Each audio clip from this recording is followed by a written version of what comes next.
Welcome to spot mobile repair guys. ನನ್ನ ಹೆಸರು ರಿಜ್ವಾನ್. ಇವತ್ತು ನಮ್ಮ ಹತ್ರ ಸ್ಯಾಮ್ಸಂಗ್ A20s ಇದು ಫೋನ್ ಬಂದಿದೆ.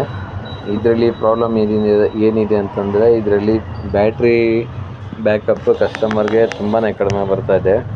100% ಬ್ಯಾಟ್ರಿ ಚಾರ್ಜ್ ಮಾಡಿದರೆ ಇದು ಲೈಕ್ 1 ಅವರ್ ಅಥವಾ 2 ಅವರ್ಸಲ್ಲಿ ತುಂಬ ಬೇಗ ಡ್ರೈ ಆಗ್ತಾಯಿದೆ. ಸೊ ಕಸ್ಟಮರ್ ನಿನ್ನೆ ಬಂದುಬಿಟ್ಟು ನನಗೆ ತೋರಿಸ್ಬಿಟ್ಟು ಈ ಥರ ಪ್ರಾಬ್ಲಮ್ ಇದೆ ಅಂತ ಅಂದ್ಬಿಟ್ಟು ಹೇಳಿದರು. ಸೊ ಬ್ಯಾಟ್ರಿ ತುಂಬ ಬೇಗ ಡ್ರೈ ಆಗ್ತಾಯಿದೆ ಅಂತ. ಸೊ ನಿನ್ನೆ ನಾನು ಕಸ್ಟಮರ್ ಹತ್ರ ಅಡ್ವಾನ್ಸ್ ತೊಗೊಂಡು ಮಾಡೆಲ್ ನಂಬರ್ ತೊಗೊಂಡಿದ್ದೆ ಬ್ಯಾಟ್ರಿದು. ಸೊ ಯಾವುದು ಮಾಡೆಲ್ ನಂಬರ್ ಇದೆ ಅಂತಂದ್ಬಿಟ್ಟು. ಸೊ ಇವಾಗ ಬ್ಯಾಟ್ರಿ ತರಿಸಿದ್ದು ನೋಡಿ, ಇದೇ ಬ್ಯಾಟ್ರಿ ಬಂದಿದೆ. ಇದು ಬಂದುಬಿಟ್ಟು ಫುಲ್ ಶೆಲ್ ಬ್ಯಾಟ್ರಿ ಇದೆ. ಸೊ ನೀವು ಎಲ್ಲಾದರೂ ಬ್ಯಾಟ್ರಿ ರಿಪ್ಲೇಸ್ ಮಾಡಿದ್ರೆ ಅದ್ರದ್ದು ಸೈಜ್ ಕಂಪೇರ್ ಮಾಡಿ ಚೆಕ್ ಮಾಡ್ಕೊಳ್ಳಿ.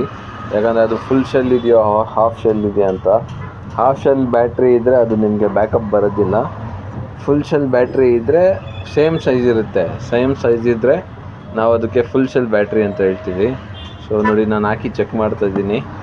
ಸೊ ಇದು ಬಂದುಬಿಟ್ಟು ಬೋಲ್ಟ್ ಕಂಪ್ನಿದು ಬ್ಯಾಟ್ರಿ. ಇದು ತುಂಬ ಜೆನ್ಯೂನ್ ಬ್ಯಾಕಪ್ ಬರುತ್ತೆ. ಇದು ಕಸ್ಟಮರ್ಸ್ ನಾವು ಬೇರೆ ಕಸ್ಟಮರ್ಗೂ ಹಾಕಿದ್ದೀವಿ. ಸೊ ಕಸ್ಟಮರ್ ಫೀಡ್ಬ್ಯಾಕ್ ತುಂಬ ಚೆನ್ನಾಗಿದೆ. ಇದು 6 ಮಂತ್ಸ್ ವಾರಂಟಿ ಬರುತ್ತೆ. ಓವರ್ ಚಾರ್ಜ್ ಹಾಕಿ ಪ್ರಾಬ್ಲಮ್ ಹಾಕಿದ್ರೆ ಎಕ್ಸ್ಚೇಂಜ್ ಆಗೋದಿಲ್ಲ. ಅದು ಬಿಟ್ಟು ಪ್ರಾಬ್ಲಮ್ ಆದರೆ ಬ್ಯಾಟ್ರಿ ಬ್ಯಾಕಪ್ ಬಂದಿಲ್ಲ ಅಂತಂದರೆ, ಅಥವಾ ತುಂಬ ಬೇಗ ಡಿಕ್ರೀಸ್ ಆಗ್ತಾಯಿದೆ, ತುಂಬ ಬೇಗ ರೇಸ್ ಆಗ್ತಾಯಿದೆ ಅಂತಂದರೆ ಇದು ಈ ಥರ ಪ್ರಾಬ್ಲಮ್ ಆಗುತ್ತೆ. ಎಕ್ಸ್ಚೇಂಜ್ ಆಗುತ್ತೆ.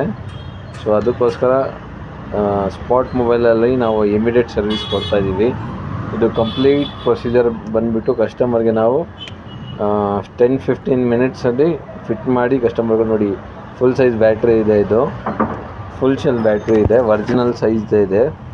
ಸೊ ಬ್ಯಾಕಪ್ ಚೆನ್ನಾಗಿ ಬರುತ್ತೆ. ಸೊ ಇದೇ ಥರ ನಿಮ್ಮ ಹತ್ರನೂ ಯಾವುದೋ ಫೋನು ಬ್ಯಾಟ್ರಿ, ಸ್ಕ್ರೀನ್, ಡಿಸ್ಪ್ಲೇ ಏನಾದರೂ ರಿಪ್ಲೇಸ್ಮೆಂಟ್ ಇದೆ, ನೀವು ಖಂಡಿತ ಸ್ಪಾಟ್ ಮೊಬೈಲ್ ರಿಪೇರ್ಗೆ ವಿಸಿಟ್ ಮಾಡ್ಬೋದು.